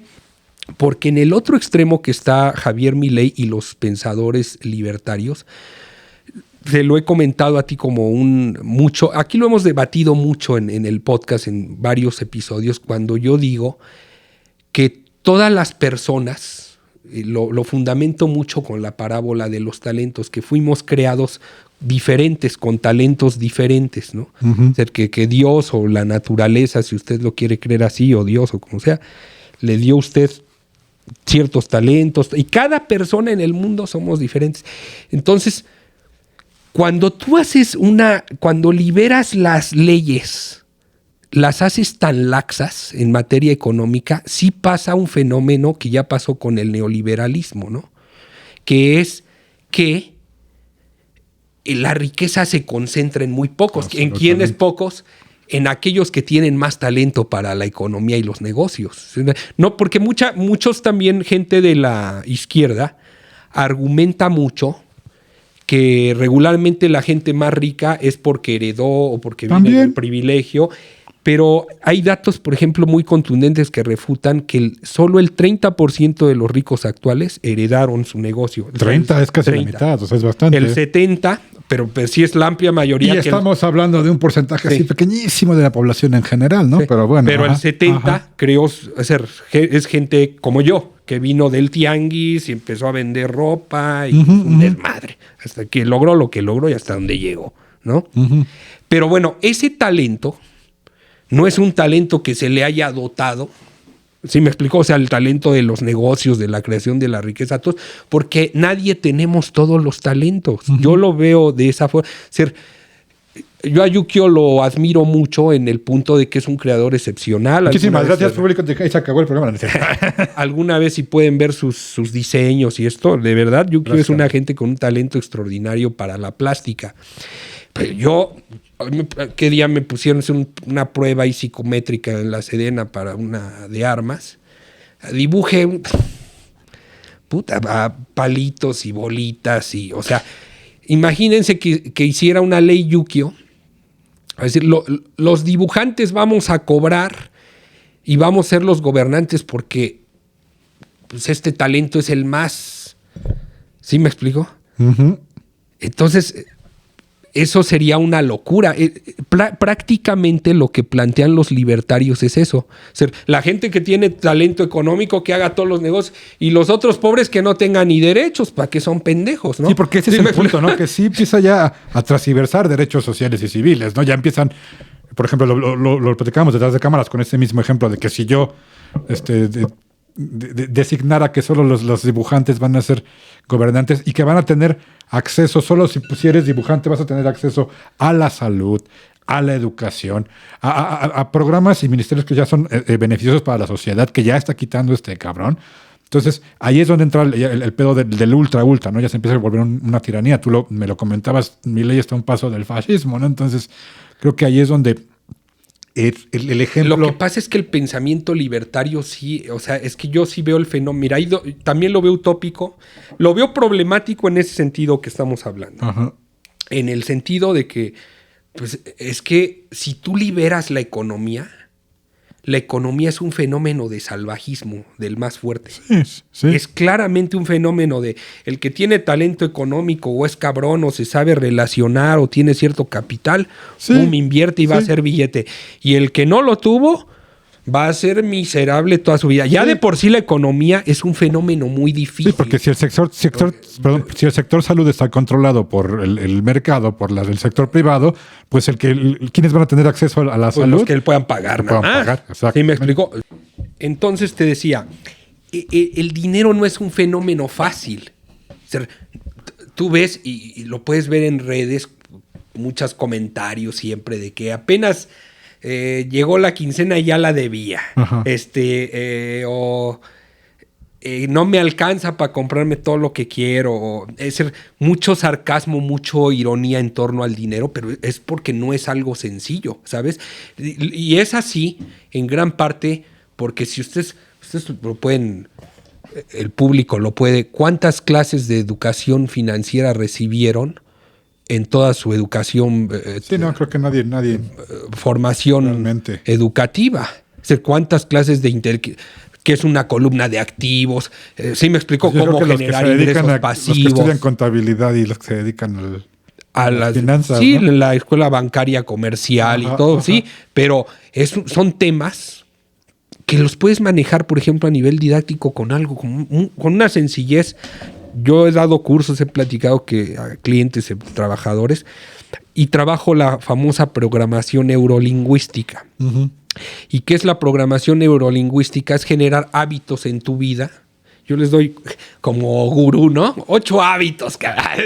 Bueno, ahí te va el primero. Bueno, el primero que siempre... Y de hecho es el que más fácil hacen, ¿eh? Hay otros hábitos que no son tan difíciles, pero la gente los hace muy difíciles. El primero es que siempre los pongo a que tengan siempre alcancías y se pongan una meta diaria en el sentido. Todas las monedas que traigo de a 10, yo por ejemplo, siempre las que traigo de a 10 y las de a 5 las meto a la alcancía. Hay quien puede agarrar los billetes de 50 o los de 100, todos los que traigas. Escoge una denominación. Que escojas y meta y llegas a tu casa, pum, pum, pum, todos los que traigas, ¿sale? Pero la suerte de esto es que cuando ya tengas tú tienes una meta, ¿no? Pero la meta tiene que ser forzosamente comprar un activo a huevo. Es decir, el enganche de un carro que voy a meter a Uber, por ejemplo. No un carro para mí porque ese es pasivo. Ajá. Quiero un carro más chingo. Bueno, voy a llenar la alcancía para irme a comprar ropa. Bueno, pasivos. Ajá. Pasivo es todo aquello que te saca dinero de la bolsa. Activo es todo aquello que te pone dinero en la bolsa. Es decir, compro un carro para meterlo de Uber y que me lo doy el enganche de una casa para rentarla en Airbnb. Voy a meterlo en acciones de bolsa, a ver con un broker, a ver cuál me recomienda. Es un activo. Uh-huh. Entonces llenan la alcancía, ¿sí? Y la regla es que cuando junten mi meta era el enganche de tal que ya tengo los 100,000, órale, ahí está. El enganche de un activo.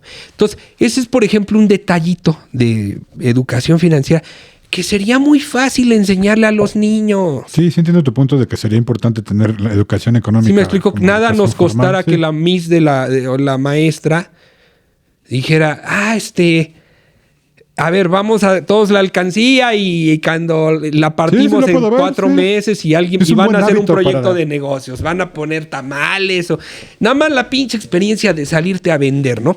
Pero bueno, súmale que no tienes educación financiera, que no es algo que sea fácil de aprender, que también requiere mucho esfuerzo porque también estabas en un mundo capitalista bombardeado de publicidad, sensualizado por el dinero, pues es muy difícil generar riqueza en el mundo. Uh-huh. Entonces, imagínate que desregulas todo. Pues pues haces una cadena de pobres. Sí, desregula. ¿Y a qué me refiero? ¿Qué es el libertarianismo? Ya lo dije. El Estado es un estorbo. Privatizar sectores energéticos, por ejemplo, tras bambalinas, sectores estratégicos. Como la salud. Sectores que yo hay sectores que veo muy estratégicos, que tienen, por ejemplo, el energético lo veo estratégico. ¿Por qué? Porque es un gran activo. Uh-huh. O sea, ¿cuánto se está consumiendo en este momento de energía, de carros en viernes en la noche que están circulando? ¿Cuánto está vendiendo todas las gasolinerías del país? ¿Cuánto está facturando de luz? O sea, ¿te imaginas el volumen de venta por minuto del sector energético? Son negocios que el Estado tiene que financiarse. Yo sí los veo muy estratégicos. Con legislación, con empresas paraestatales o como se pueda. Estado, ¿no? Sí, me le da. Porque ayuda, pues tiene que tener dinero el Estado para cumplir. Son sectores. O, por ejemplo, la salud, yo lo veo muy estratégico. Lo vimos en la pandemia. O sea, imaginémonos, por ejemplo, que en la pandemia no hubiera habido salud pública. ¿Qué hubiesen hecho el 90% de los mexicanos si toda la salud pública estuviera privatizada? O sea, la cantidad, pues muchos se hubieran muerto ahí esperando, pues, sí. ¿No? O sea, ¿sí me explico? Entonces son sectores y no puedes dejar morir a la población porque a final de cuentas es el mercado, es la fuerza de trabajo, no es de decir, pues que se mueran si no tienen para pagar, ¿no? Es todo, estamos todos encadenados, son seres humanos. Sí. Entonces, él es porque aquí hay que ver algo, ¿sí? Él dice, que viva la libertad, carajo. Y a mí es una frase que me encanta. Sí. Pero la libertad hay que verla. ¿Qué entiendes por libertad? O sea, para ti, ¿qué es la libertad? Sí. ¿Sí me explicó? Porque si hablamos de la libertad, así de que la ley del más fuerte, como es la escuela libertaria austríaca. Totalmente depende de lo que tú piensas que es libertad. ¿Cuál es el punto? Sí me explico, de la escuela austríaca, porque también hay que ponernos del otro lado. Pues ellos dicen, cuando la economía se libera y las fuerzas del mercado operan sin traba, por ejemplo, los libertarios como Milei piensan que el contrabando no debería existir, que todo el mundo debería hacer comercio con todos. O sea, el libertarianismo defiende cosas como la venta de órganos, incluso la venta de humanos. Sí, ya son ideas demasiado extremistas. Sí, o sea, ¿sí me explico? No solo extremistas, sino ya... Si liberamos diabólicas, tanto al mercado... Sí, muy retrógradas. Sí. Muy retrógradas. Liberamos tanto al mercado, ¿sí? Que podría generarse un mercado de niños, de renta de vientres, de venta de órganos. Bueno, por lo menos ahí la cosa es que sería legal, te ayuda, ¿no? Porque peor es que se dé pues como se da ahora el mercado de contrabando, porque ahorita está la venta de órganos y por la dark web, ¿no? Pero a final de cuentas es algo que se debe de combatir, que va contra la humanidad. Exactamente, ¿no? Es mejor contra combatir, tratar de erradicar eso que... Por ejemplo, yo soy conservador de derechas, pero yo soy un humanista clásico, cristiano. Esto en el cristianismo, la venta de órganos está muy mal visto. Sí, ¿no? Y obviamente como tema social también, o sea, no mames, o sea, es mejor luchar, como digo, luchar por erradicarlo. Como de rentar vientres y eso está mal visto en el cristianismo. Sí, si no creemos en el aborto, tampoco creemos en el alquiler de vientres. ¿Sí? Creemos en la castidad y en el matrimonio como medio para la familia. Sí, ese es un tema que ahí podría debatir, ¿no? Pero a lo mejor dejamos por otro. Claro, nosotros somos, o sea, yo estoy diciendo el conservadurismo. Creo que ahí para mí sería el involucrar el capital, ¿no? Que fuera como un servicio, y a lo mejor hay un debate, pero de otra manera esas personas que llevan a término el embarazo de personas que no pueden tener hacen un trabajo maravilloso para mí, a mi forma de pensar, que le dan la posibilidad a alguien de tener un hijo que no ha podido tener, ¿no? Sí. Que también hay opciones como la adopción y todo eso, ¿no? Pero para mí son cosas que el libertarianismo defiende, ¿no? Y que, o sea, llegas a un punto, ¿sí me explico? Y esto es el libertarianismo. O sea, es decir, vuelvo para liberal, centro de liberal de derecha. Ajá. Es el que cree que el poder público debe de prevalecer, pero con valores conservadores. Un neoliberal es que el Estado existe, tiene funciones, la seguridad, la justicia, ciertos actos neoliberal, pero que el mercado prevalezca. Ya un neoliberal cree que el poder económico es el mercado, ¿no? Que él debe prevalecer sobre el poder público, como aquí Salinas, Calderón, ellos creían que, o sea, ellos prácticamente le entregaron el país a oligarcas, ¿no? Salinas le vendió todas las empresas, Telmex, sector privado, ¿no? Al sector privado. Ellos son neoliberales, que tanto habla López Obrador. Pero hay todavía una faceta más, que son los anarcocapitalistas, los libertarios Milei, que son los que dicen que el Estado es un estorbo. Aquí quita todas las regulaciones, quita todos los impuestos, son un robo, la justicia social son un robo. Y el mercado dicta, que el mercado sea prácticamente el poder superior en una nación, ¿no? Eso es básicamente lo que es Milei. Entonces, por eso digo que es todavía más que Trump, porque Trump no era de que el mercado dicte, al contrario, él se enfrentó a muchos empresarios en Estados Unidos. No era de que el mercado dicte. Él entendía que él era el jefe de Estado y él quería mandar, no que mandaran los empresarios. Sí, no, aquí Milei fue lo primero que ya dijo, llegó y ya vamos a privatizar vamos a empezar con las paraestatales, ¿sí? Es decir, ya la petrolera argentina la están tratando de restaurar un poquito la empresa para venderla bien. La de telecomunicaciones parece que se la va a quedar Slim. Órale. Va a ser hasta para México. El capital mexicano. No les ganamos en el fútbol, pero ya les chingaron las telecomunicaciones. Bueno, ya Milei está haciendo todo un plan privatizatorio importante, ¿no? Sí, sé que pues sí, como dices, está ya en esa esfera. No mintió, Él lo dijo en toda su campaña. Sí, te digo, como dices, está en esa esfera como que mencionas, que es el anarcocapitalismo, ¿no? En esta forma de pensar de Milei, donde todo se privatiza. También creo que creo que es algo por lo que vuelvo al principio cuando platicaba con mis amigos argentinos, eso es algo que les llamaba la atención, el hecho de que una política tan radical de alguna manera se iba a asegurar que el país iba a volver a crecer, ¿no? Económicamente, pero muchos también están ignorando el daño que les podría hacer en cuanto a lo que ya tienen, ¿no? En cuanto a seguro social, todas esas cosas, ¿no? Educación, no sé si sea gratuita en Argentina. Sí, la educación es educación gratuita. Todo eso que ya tienen, a lo mejor por la idea de que él, por ser un buen economista y con estas políticas tan extremas, nos va a sacar de la pobreza.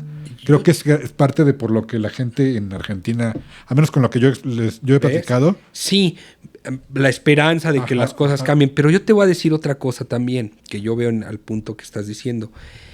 Los líderes muchas veces están hechos a medida de las necesidades que tiene un pueblo en un momento particular. En este caso, justamente el problema que tiene Argentina con su economía es lo que ya hablamos.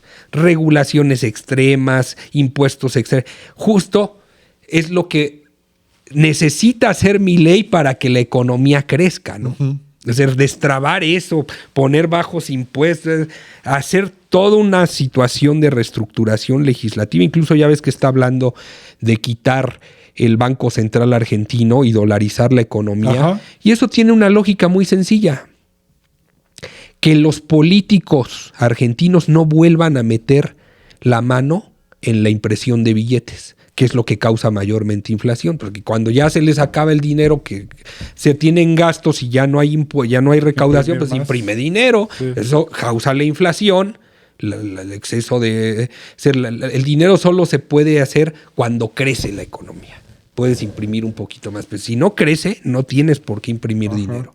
Entonces, pues ya los políticos... Entonces, tiene una lógica muy básica, que es que los políticos ya no puedan imprimir dinero. Ese punto a mí incluso me parece muy interesante y hay casos ya, porque también muchos critican porque lo ven a nivel de geoestrategia, ¿no? El punto geoestratégico es pues que Milei se está entregando a Estados Unidos, ¿verdad? Es decir, y él también lo declara. Es decir, nuestros principales aliados van a ser los estadounidenses y los israelíes, que son los capitalistas de corazón, los de libre mercado. Y sí, ciertamente, por lo menos, pues sí, los dos. Estados Unidos tradicionalmente ha sido un país muy abierto en materia de economía y mercado. Es más, yo creo que este es el momento en que está más cerrado y están gozando de leyes mucho más progresistas en toda la historia americana. Leyes como la de Airbnb en Nueva York, que eso hace unos años en Estados Unidos hubiese sido impensable en las épocas de Reagan, que va a Nueva York a legislar para que una empresa, para que no puedan meter sus casas en Airbnb, y que eso hubiera sido impensable en las épocas de Reagan, hace 40 años. Sí, se ha habido cambios, pero aún así siguen siendo una nación muy liberal en cuanto al la economía. Entonces ellos, porque son los capitalistas de los grandes capitalistas, el gran pueblo capitalista del mundo, ciertamente, no solo de Occidente, y Israel, que es el gran pueblo capitalista del mundo. Entonces pues, nos vamos a acercar a ellos y entonces vamos a privatizar todo. Mira, yo lo veo muy utópico. A mí el libertarianismo se me hace lo antagónico al comunismo. Por eso también Milei es el anti-Marx. Vamos a decir que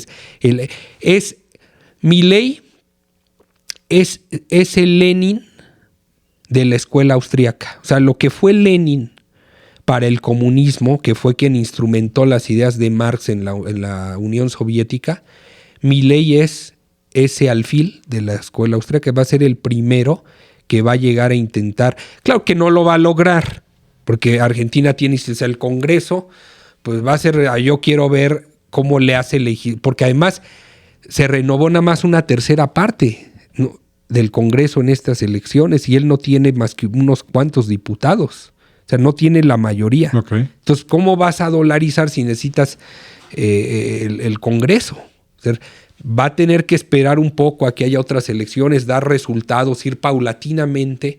Por eso la democracia es tan importante y los contrapesos son tan importantes. Absolutamente. Por eso las tiranías. Imagínate que fuera como Pinochet, que hubiera ganado a través de un golpe de Estado y establecido una dictadura pinochetista. Ahí sería otra cosa. Ahí estuvieras diciendo, ya mañana privatizan todo y se parece la educación pública, salud y ahí sí te dirías, ay, cabrón, a ver en qué acaba Argentina, vamos a ver qué pasa con este experimento, ¿no? Sí. Pero no dejaría de... Miren, porque yo también veo algo muy utópico en el libertarianismo, que también te platicaba tras bambalinas, que es que para mí el libre mercado es una utopía como el comunismo, no existen. O sea, son cosas que no... El comunismo no existe porque pues es imposible que haya igualdad, así que todos vivamos al mismo nivel y, o sea... Eso dices tú, pero bueno.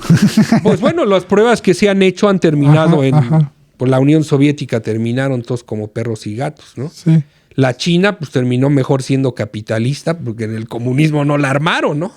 Sí, o sea, se Las transformaron. pruebas Se transformaron que hay en otras cosas, sí. Ajá. es que pues, eso no existe.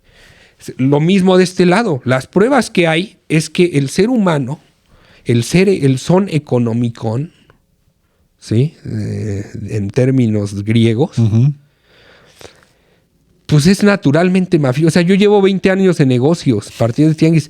No, hombre, cállate, es libre mercado, ¿cuál? O sea, tú vas creciendo y te quieren matar y hay mafias y te chingan y te roban y ser libre mercado.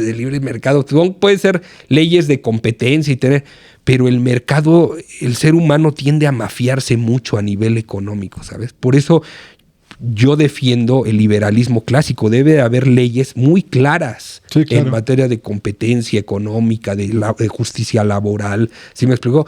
Porque si por ejemplo al trabajador lo dejas sin una legislación que lo respalde, o sea, porque el mercado, ¿qué defienden los libertarios? Bueno, vamos a abrir tanto la economía que va a crecer tanto que al rato pues como está creciendo tanto, los trabajadores crecen naturalmente sus ingresos porque se van a empezar a pelear por el recurso humano. Bueno, sí, ajá, Sí, como no, si así... sí. Pues eso es una utopía, porque el patrón es abusivo naturalmente. Sí, es peligrosísimo Y yo soy porque patrón. es... Y miren que yo trato de ser un hombre justo, porque también soy cristiano y yo lo veo y ahí le echo uno tratando de pagar lo más que se puede y hasta dando más prestaciones. Compré al Palomo boletos para el Flow Fest. Hasta dando prestaciones que no van en la ley. Bueno, pues trata uno ahí de pues, dar Ajá. lo que más. Pero pues no, así no es el mundo. ¿Sí me explico? No, hay muchos patrones abusivos modelo, que exacto, si no tuvieran promueve legislación los trabajadores, no te pagan ni madre, son negrerísimos y ojetes. Entonces... Yo más que una utopía, yo hasta lo vería como un peligro, güey, porque ese modelo en el sistema actual en el que vivimos y con los modelos de corrupción y con sobre todo en Latinoamérica, güey, no es más que una utopía, sería una receta para el desastre, güey, porque se pasaría a joder a los que menos tienen y a los que todavía tienen los haría débiles. Exactamente, y a los que todavía tienen un poquito también se las pondría. Realmente beneficiaría solo a donde se acumula la riqueza, ¿no? Mira. A donde se acumula la mayor parte del capital, que al final del día sí, una posición tan libertaria, sí, creo que le pondría la madre al planeta enteramente, ¿no? Aparte que le pones en la mano, o sea, podrías crear, yo creo que puedes crear una catástrofe social también, Sí. como en el comunismo. Aparte de eso, por lo que ya platicamos, ¿no? De la acumulación del poder y la riqueza en un pequeño gente que tiene habilidades económicas o relaciones o privilegios o esto o lo otro, pero que está ahí y que, sí me explico, y que no hay ley o no hay un contrapeso de poder público que lo balancee, ¿sí? Pues dejas a los débiles en la indefensión. Total, absoluta, es decir, al trabajador. Yo no sé por qué. Pues imagínate, porque también, o sea, la escuela libertaria es, no, un trabajador no tiene por qué tener prestaciones. Eso es, pues es la justicia social es un robo, dice mi ley. Sí, es decir, te digo, o sea, ya es un yo le pago y que él contrate su seguro de gastos médicos y puntos incluso meramente capitalistas, pero también puntos que ya también hasta yo que soy de derecha los veo extremistas. Sí, y que también empiezan a hacer intersección con otro de sus ramas, de sus facetas súper extrema, que es en el ámbito cultural, ¿no? El cabrón también trae una guerra bueno, en eso tremendo, con ¿no? contra es el anti-Marx y es el anti-woke, ¿no? Te digo que él sí es yo nada más soy el anti-woke porque si ven anti-Marx no soy. Exactamente, no soy él es el paquete completo, ¿no? Anticomunista y antiprogresista, ¿no? Él sí engloba todo que lo ni que... Trump, ya te expliqué que Trump era proteccionista. Exactamente, sí. Entonces, creo que también es otra faceta bien interesante de ese güey, ¿no? Que lo vamos a dejar para otro episodio, querido público inteligente y conocedor. La parte cultural es muy interesante. Súper interesante, porque sí tiene una agenda... preámbulo. Por ejemplo, a mí sí me gustaría al respecto de... Sí tiene un chingo de puntos en la agenda que sí mi ley representa, pues sí, el anti-woke. Absolutamente, o sea, el ¿no? anti-woke, ¿no? O sea, es decir... Ya más allá de una forma de pensar, también ya atentando contra derechos civiles y humanos, ¿no? En algunas ocasiones, que yo así lo veo, ¿no? Por ejemplo, la prohibición total del aborto, el hecho de que sí tiene pensado eliminar ministerios que ya están puestos, ¿no? Para las mujeres y para... Por acá mira, te voy a leer un principio libertario para que sepas por qué el aborto... Libertario. Esto es de Milei. Esto lo repite Milei. Esto es una cita de Javier Milei, que además repite como perico en muchas entrevistas y que no me la aprendió de memoria, pero sí, antes dije, tengo que traer la frase.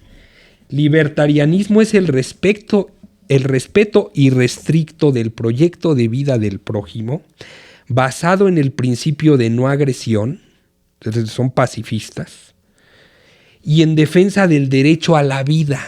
Sí, son pro vida. Sí, son pro. Sí. Pero pues... En defensa del derecho a la vida, la libertad, y aquí te diría yo, ¿qué entiendes por libertad, padre? Es una libertad muy radical, que yo creo que, por ejemplo, ya ves que te lo he dicho, que ustedes como woke son antilibertad, o sea, creen en que debe de haber más... Al contrario, güey, luchamos por la libertad de las gentes que están oprimidas. No, yo creo que son antilibertad. Yo creo que te equivocas. Pero lo mismo de los dos extremos. Sí, pero tú ya dices que todo el woke, güey, ¿no? O sea, estás hablando de los extremos. Sí, porque seguramente el extremo de la izquierda o del woke sí sería poner en poder, que eso, te lo vuelvo a repetir, te lo he repetido un chingo de veces, eso no es lo que se busca en ninguno de los puntos de la agenda progresista, ¿no? No es quitar a los unos y poner a los otros, es nada más que los otros tengan el mismo espacio y las mismas oportunidades en la sociedad. Eso es todo, ¿no? Sí, claro, pero el principio de igualdad es algo. Totalmente... Mira, ese es un tema de debate clásico. Filosófico en toda la escuela política. Absolutamente, no lo hemos echado varias veces, y la libertad son valores que... Es decir, si tú cobras más impuestos para promover la justicia social, estás atentando contra la libertad. Sí, te digo, entiendo ese punto. Sí, es un debate clásico, sí. Es de tratado. Nada más quería apuntar eso, ¿no? Que estamos hablando de pero extremos, yo sí creo que los dos andan en el mismo nivel de hay que ver qué piensa Yukio y los woks por libertad y hay que ver qué piensa Milei por libertad. Claro, no hay que cada quien tiene su definición de libertad, ¿no? Sí. Porque por ejemplo, la mía, la clásica, ya también le he dicho aquí 1000 veces y él no está de acuerdo, ¿verdad? Que es la libertad. Eso lo hemos discutido también 1000 veces. Y la igualdad de derechos civiles, ¿no? Sí, y también a mi frasecita ya se la han de saber de memoria, me la paso por los huevos, no funciona. Y luego dice, el derecho a la vida, en defensa del derecho a la vida, la libertad y la propiedad privada. De hecho, la propiedad privada es otro concepto, ¿no? Bueno, ese sí está muy claro, ahí sí, yo creo que no habría polémica. El punto más es la libertad, ¿no? ¿Qué entiende Milei por libertad? Y ahí hay un gran debate. Y luego dice instituciones fundamentales que creen los libertarios. La propiedad privada, claro, pues es lo más importante, el libertarianismo, es decir, todo debe de ser privado, el Estado no debe de tener ninguna propiedad, es decir, el agua el Estado se la debe de vender a alguien y que te vendan el agua, que te vendan la salud, que te vendan todo, hasta las calles, ¿no? El tránsito. Y el derecho a cualquiera, ¿no? La propiedad privada. Esa es la propiedad privada, ¿no? Entendida en el libertarianismo, ¿no?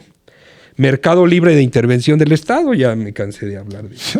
Libre competencia, ya dije que para mí eso es una utopía, que el ser humano es mafioso sea mafia en materia económica siempre, bien cabrón. Es más, hasta también lo ves, yo como hombre de negocios que he tenido, pues también hasta el trabajador a veces hace sus mafiecitas para chingarte algo, no lo estoy satanizando, no, pero sí.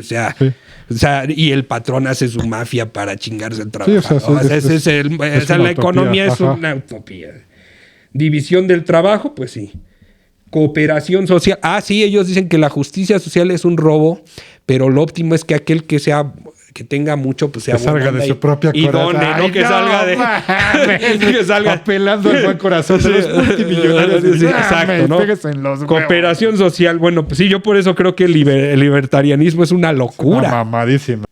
Y pues sí, todavía nos falta analizar una tercera faceta de este personaje, que es lo que a mí en lo personal más me prende de hablar, y porque es súper polémico en cuestiones. Tema, ¿no? Sobre todo exactamente, porque él es absolutamente el anticristo del woke, ¿no? El anti-woke total en todas sus ideas y sus a su retórica cultural y que también lo veo muy peligroso porque creo que va a afectar muchas de las libertades y de los derechos civiles de la población argentina. De lo que yo llamo los privilegios. De lo que que han ganado como el aborto y eso. Exactamente.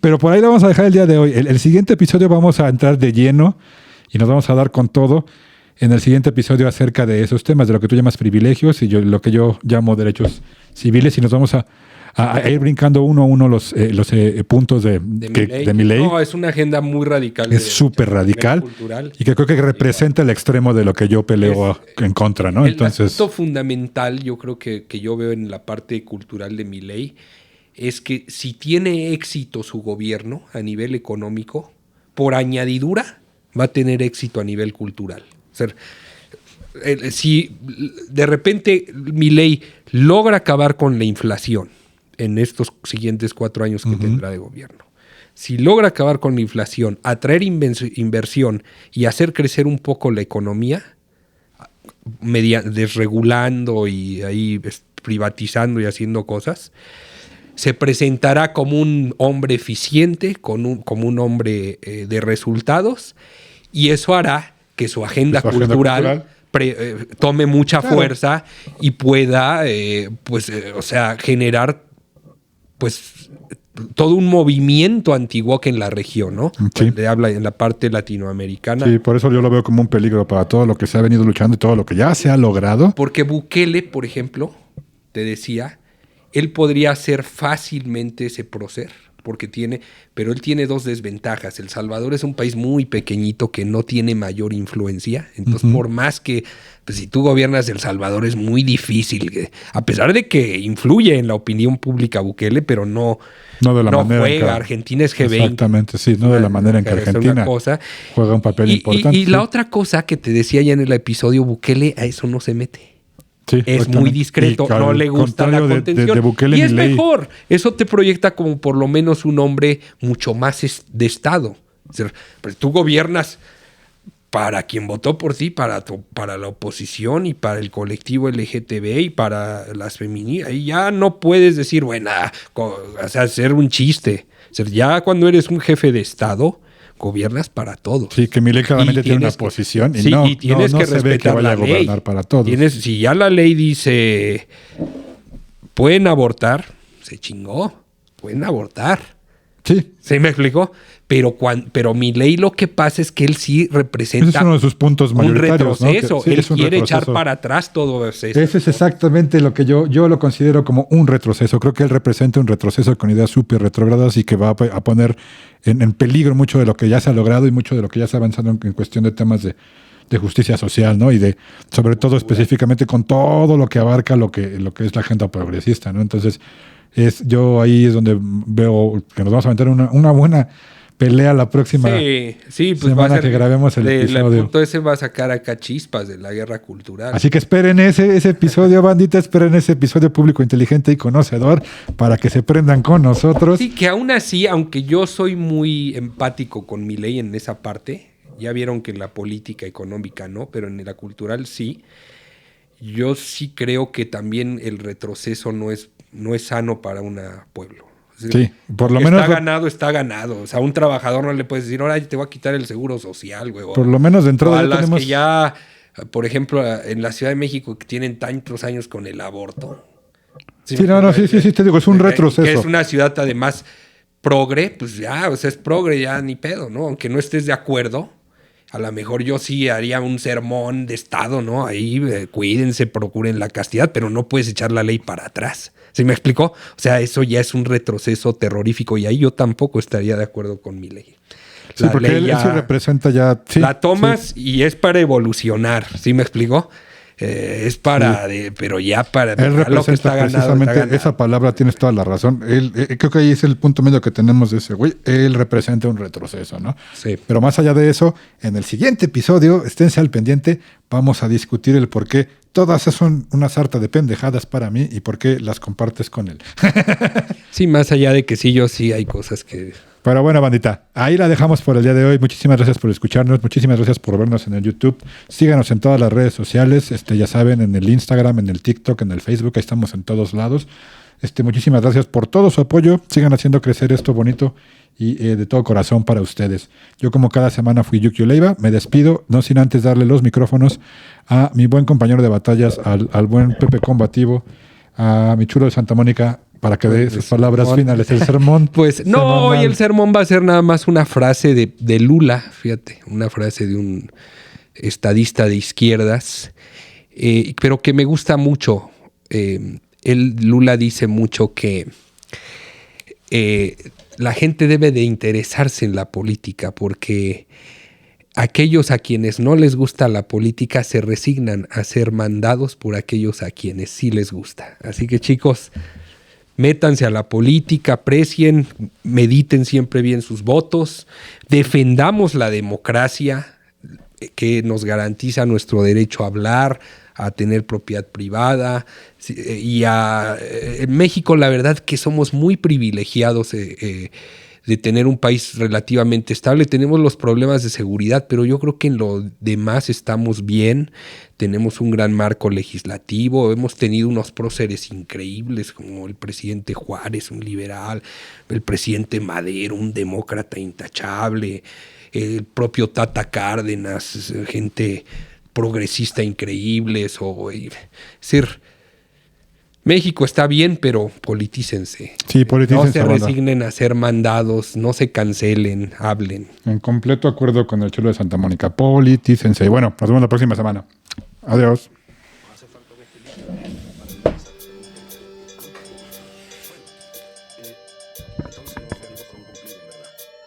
La mujer como un todo, su pasión, su inteligencia, su capacidad de amar.